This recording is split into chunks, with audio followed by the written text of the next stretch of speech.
পাকিস্তানের ইতিহাসে এক অভূতপূর্ব মুহূর্তের জন্ম দিলেন নারী পুলিশ কর্মকর্তা শেহর বানু নাকভি।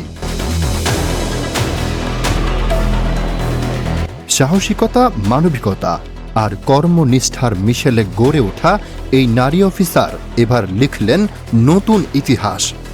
তিনি নির্বাচিত হয়েছেন মর্যাদাপূর্ণ Asia society 21 next generation fellowship 2025-এ এবং পাকিস্তানের ইতিহাসে এই সম্মান অর্জনকারী তিনিই প্রথম নারী পুলিশ অফিসার। ভাবুন তো, যে সমাজে নারী পুলিশদের এখনও নানান বাধার মুখোমুখি হতে হয়, সেই সমাজের একজন কন্যা আন্তর্জাতিক স্বীকৃতির মঞ্চে পাকিস্তানের নাম উজ্জ্বল করে তুললেন। পাঞ্জাব পুলিশের মুখপাত্র জানিয়েছেন, সমাজের দুর্বল জনগোষ্ঠীর সুরক্ষা এবং পদ্ধতিগত পরিবর্তনের প্রতি অঙ্গীকারের জন্যই এএসপি নাকভি এই ফেলোশিপে নির্বাচিত হয়েছেন। পাঞ্জাব পুলিশের মহাপরিদর্শক ডক্টর ওসমান আনোয়ার এই সাফল্যকে পাকিস্তানের জন্য গর্ব হিসেবে উল্লেখ করে বলেন, আন্তর্জাতিক পর্যায়ে পাঞ্জাব পুলিশের অফিসারদের যোগ্যতা এখন বিশ্ব স্বীকৃত। আগামী 5 থেকে 7 ডিসেম্বর ফিলিপাইনে অনুষ্ঠিতব্য এই ফেলোশিপে 27টি দেশের 30 জন বিশিষ্ট ব্যক্তিত্বকে স্বীকৃতি দেওয়া হবে। আর সেখানেই পাকিস্তানের প্রতিনিধিত্ব করবেন শেহর বানু নাকভি। তবে এটি তার প্রথম আলোচিত সাফল্য নয়।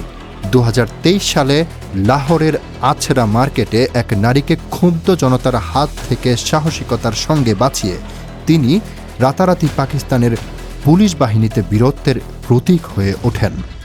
সেই ঘটনার পর থেকেই তাকে এক অনন্য সাহসী অফিসার হিসাবে মনে রাখা হয়। শুধু নাকভি নন, সাম্প্রতিক বছরগুলোতে একাধিক নারী পুলিশ অফিসার আন্তর্জাতিক অঙ্গনে সম্মান কুড়িয়েছেন। যেমন 2024 সালের মার্চে সারগোধার আনম খান মোহাম্মদ শের দুবাইতে অনুষ্ঠিত ওয়ার্ল্ড পুলিশ সামিটে খুনের 2টি হাই প্রোফাইল মামলার সমাধানের জন্য excellence in criminal investigation award পান। আবার একই বছরের অক্টোবরে রাওয়ালপিন্ডির প্রধান ট্রাফিক অফিসার এসপি বিনিশ ফাতিমার নেতৃত্বে ও সেবার স্বীকৃতিস্বরূপ বোস্টনে আইএসিপি 40 অ্যাওয়ার্ড অর্জন করেন। অর্থাৎ আন্তর্জাতিক অঙ্গনে পাকিস্তানের নারী পুলিশ অফিসাররা যে একের পর এক গৌরবের ইতিহাস রচনা করছেন, শেহর বানু নাকভির এই অর্জন তারই এক অনন্য মাইলফলক।